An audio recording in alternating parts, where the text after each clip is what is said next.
Assalamualaikum warahmatullahi wabarakatuh. Apa kabar kalian semua? Semoga kalian selalu sehat dan selalu dalam lindungan Allah Subhanahu wa taala. Materi IPA di bab 1 kelas 9 mengenai sistem reproduksi. Sebelum kita mempelajari sistem reproduksi, mari kita pahami dulu materi mengenai pembelahan sel.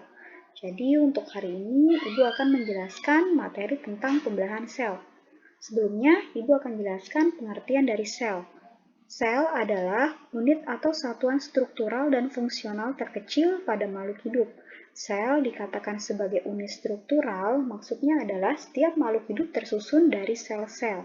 Sedangkan fungsional berarti semua fungsi kehidupan berlangsung di dalam sel.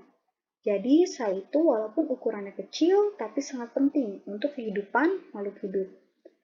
Manusia berasal dari satu sel, kemudian sel tersebut mengalami pembelahan secara terus-menerus sehingga jumlah sel manusia saat dewasa mencapai 200 triliun. Pembelahan sel sangat penting untuk kelangsungan hidup makhluk hidup. Ada 3 alasan mengapa sel mengalami pembelahan. Yang pertama, pertumbuhan. Makhluk hidup dapat tumbuh karena sel-sel bertambah banyak. Jadi, semakin banyak sel, maka semakin besar ukuran makhluk hidup itu. 2. Perbaikan.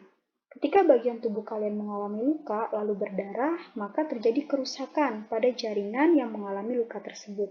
Tapi setelah berapa lama, luka tersebut dapat menutup kembali karena adanya pembelahan sel yang dapat memperbaiki jaringan yang rusak. 3. Reproduksi. Pada proses reproduksi seksual, diperlukan sel kelamin untuk membentuk individu baru. Proses pembentukan sel kelamin ini dilakukan dengan pembelahan sel. Selanjutnya ada teori sel oleh Rudolf Virchow yang mengatakan bahwa semua sel hidup berasal dari sel yang sudah ada sebelumnya atau omniselula aselula. Pembelahan sel dibagi menjadi 2, yaitu pembelahan mitosis dan pembelahan meiosis. Yang pertama, pembelahan mitosis terjadi pada sel tubuh atau sel somatis. Kromosom hasil pembelahan mitosis berpasangan sehingga disebut diploid 2N. Dikenal sebagai kromosom homolog yang mempunyai 2 set kromosom. Tahap-tahap mitosis antara lain profase, metafase, anafase, dan telofase. Hasil akhir dari pembelahan mitosis ini adalah menghasilkan 2 sel anak yang mempunyai sifat identik dan jumlah kromosom yang sama dengan induknya. Misalnya, jika sel induk jumlah kromosomnya 23 pasang atau 46 buah, maka sel anak juga memiliki jumlah kromosom yang sama dengan induknya. Ibu akan jelaskan sedikit mengenai kromosom. Kromosom berada di dalam sel. Kromosom adalah benang-benang halus atau kromatin yang berfungsi pembawa materi genetik pada makhluk hidup. Di dalam kromosom ini terdapat DNA yang berfungsi membawa sifat dari orang tua kepada keturunannya. Coba kita lihat gambar. Di sini ada gambar kromosom. Pada bagian-bagiannya, di sini ada sentromer dan ada kromatid. Kromatid adalah lengan kromosom, sedangkan sentromer adalah pusat kromosom dan tempat melekatnya benang-benang spindle atau benang-benang pembelahan. Tahap-tahap pembelahan mitosis. Yang pertama ada tahap profase.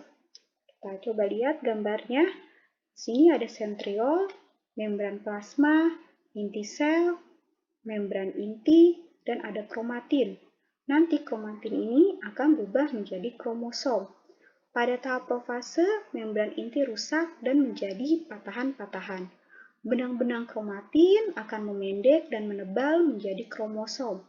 Terbentuk 2 sentriol dari sentrosom yang bergerak ke arah kutub yang berlawanan di mana masing-masing sentriol terdapat serabut-serabut pembelahan. Tahap kedua ada metafase. Pada tahap metafase, membran inti sudah mulai menghilang.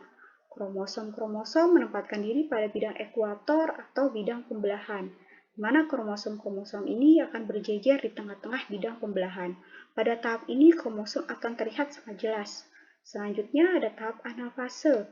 Pada tahap ini, benang-benang spindle antar bagian kromosom dan sentriol memendek.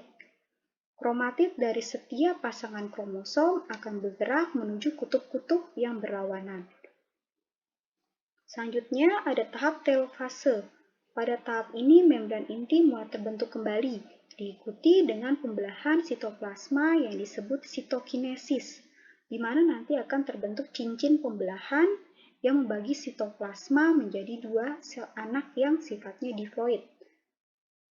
Selanjutnya nanti akan ada interfase, di mana interfase ini adalah tahap inti sel untuk mempersiapkan diri kembali melakukan pembelahan dengan mengumpulkan materi dan energi.